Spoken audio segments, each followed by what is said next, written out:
Well, if you love being single every day of the year except Valentine's Day, Dr. David McKenzie is here to help you consider it just another day.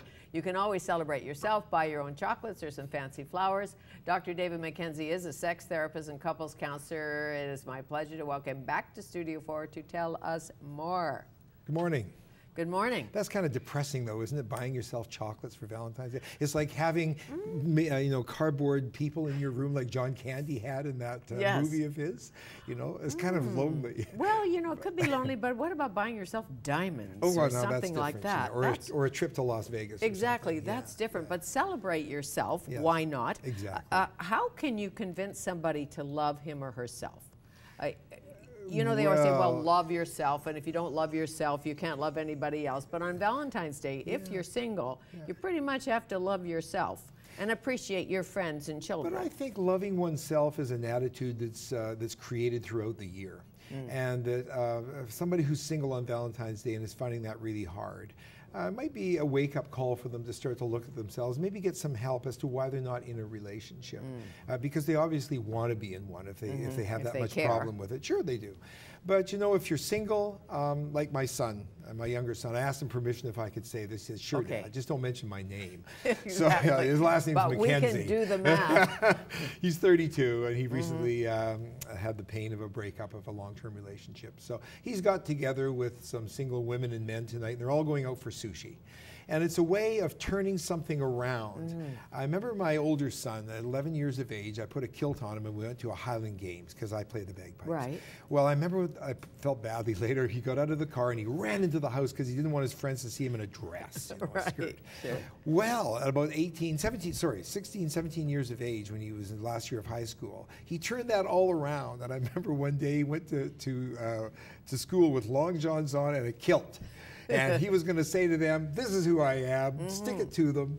And love me or leave me." Exactly. So there's a way of affirming yourself. Right, but even though you know it's a commercial holiday, it's contrived, although Chaucer started it, and there was a St. Valentine and all of that. All the fowls of the air meet today. My wife's cooking chicken tonight for... See, and romance abounds, and it's nice to love each other and have romance, but even though you know it's a Hallmark holiday, whatever they call it, a little bit, and you still feel... a little bereft if you have no one. But those kinds of days, you? well, no, those kinds of days like New Year's and Christmas and Thanksgiving, if you're alone, they can be trying. One way of getting around it is to realize that it's one day of the year, or one of maybe 3 or 4 days of the year. They're like other days. Not to put too much emphasis on it if you're on your own, and to get together with other friends or other couples and celebrate. But you do know, if you have a visceral reaction to anything, and you're the therapist, visceral reaction to I hate Christmas, I hate Valentine's, I can't stand Valentine's, I don't celebrate Valentine's, I would never give anybody chocolates. You know there's something under that. Of course there is. Always is. I was always taught, be aware, be curious of the angry atheist. Scratch a Puritan and underneath you'll find an atheist. Probably, an angry anybody, really. If you have a big reaction to something, then underneath that lies the truth. Yeah, that's exactly right. Trace that back, it'll probably take you back to some real pain in your life. Well, do you believe in across a crowded room? For every one of us, there's this moment, this aha, this person that we know from the minute we lay eyes on them. They're going to be our person. Well, yes and no. It hits our core erotic theme, which is usually set by about 15 years of age. And you'll always be attracted to one particular physical or emotional type of person. It's a deep image within us. So sometimes you're in that crowded room and you see the stranger and you want to have hot, passionate lovemaking or whatever. But you don't base relationships on that.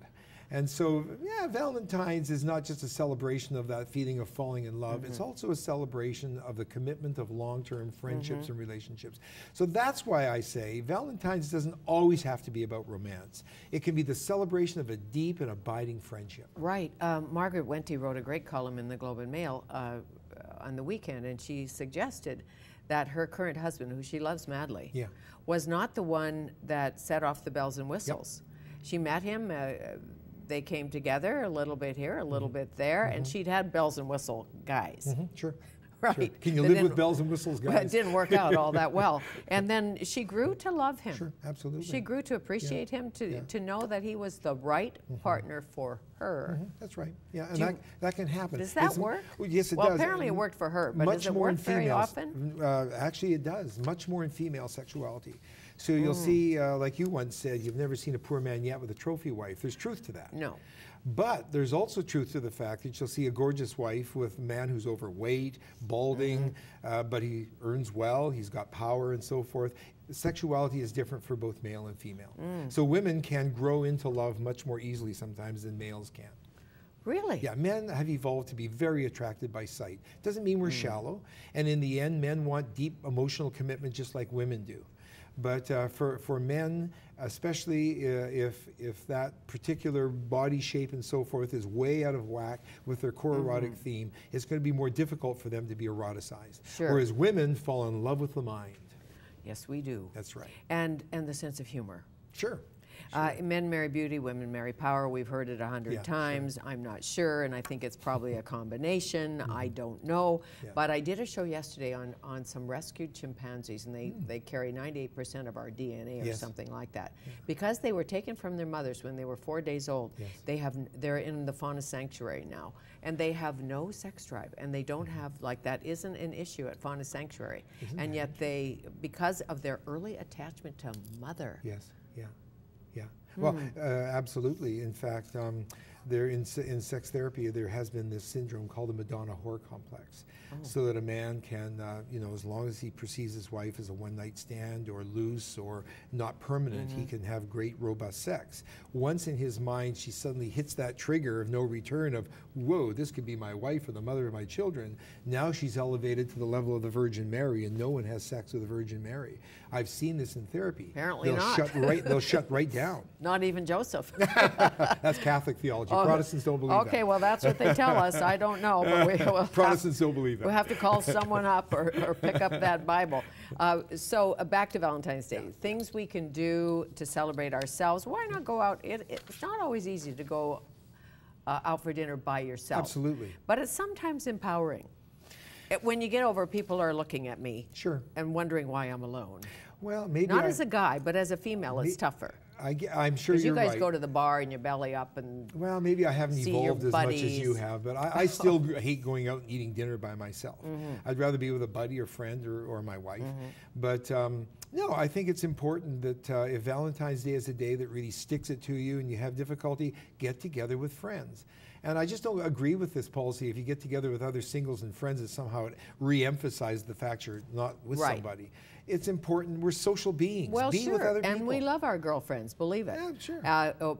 I've done this for years. My girlfriends and I would go out on Valentine's. We give each other very tacky Valentines. And we laugh. And we go to a restaurant where there are romantic couples, supposedly. Where there are couples. And that's the point. Of course. Because we make jokes of the people who are there only because they have to be. Right? Because how many are doing the token thing? You don't want that. But you know what I mean? You think, okay, it's Valentine's, we have to go for dinner. He says, my wife, I'm a dead soldier. If I don't take her for dinner or buy her flowers, and they're all running around the drug mart, the Shoppers Drug Mart or something, looking for something. Yeah, you see that all the time. Yeah, but that doesn't have any meaning. Really doesn't. No, but I will say this, that Valentine's Day and other occasions can be an opportunity for someone to renew their feelings and their love and their commitment. If it's just done out of rote or obligation, obviously nobody wants that. And do you think it gets the guy off the hook in a way because he can say to his buddies, she's going to make me take her out for dinner, it's Valentine's, I have to do this. And maybe he wants to. I've always had that theory that maybe he really wants to, but now he has to, but he doesn't really have to. Maybe our generation had that. I don't see that in Generation X or Y. I really don't. I see men as being very initiatory in terms of taking their girlfriends and their wives out.